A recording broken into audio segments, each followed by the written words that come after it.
المراقبين استهداف الدبابة. واحد النوم.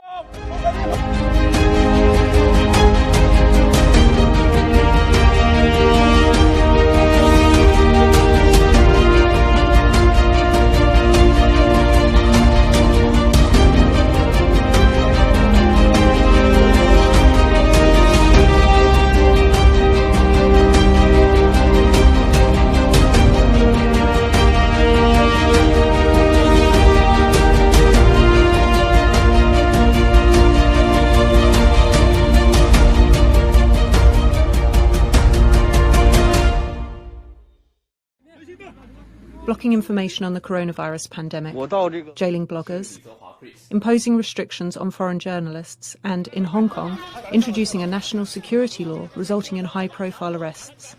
China is at the forefront of government repression of media in 2020. I think the pandemic has overshadowed what I think is the most disturbing trend or development this year, which has actually been the situation in Hong Kong.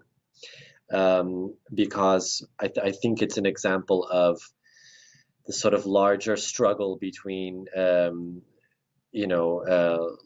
liberal societies in which press freedom is respected as a basic value, and a more authoritarian model of society in which the press is understood as a vessel of government messaging. Beijing's actions to delay visas and restrict permits for local and foreign journalists stifled international coverage.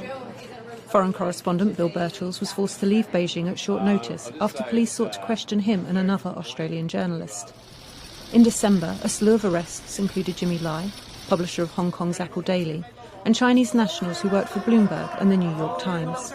The extension of Chinese law, in particular the national security law in Hong Kong, has led to a major press freedom crackdown already. And we are deeply concerned about this because I think that this is one of the clearest examples, in recent times in which a society that enjoyed press freedom for so many years is seeing that freedom removed, before its eyes, and actually before the world's eyes.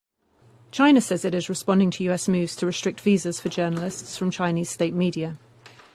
美方一方面标榜新闻自由，另一方面却对中国媒体在美的正常。The U.S. on the one hand is boasting of freedom of journalism.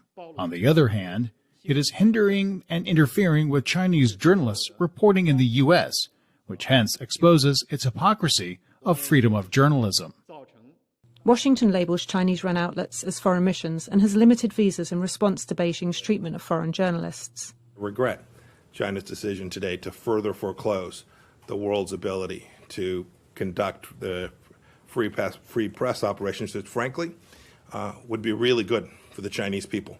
Really good for the Chinese people in these incredibly challenging global times where more information, more transparency are what will save lives.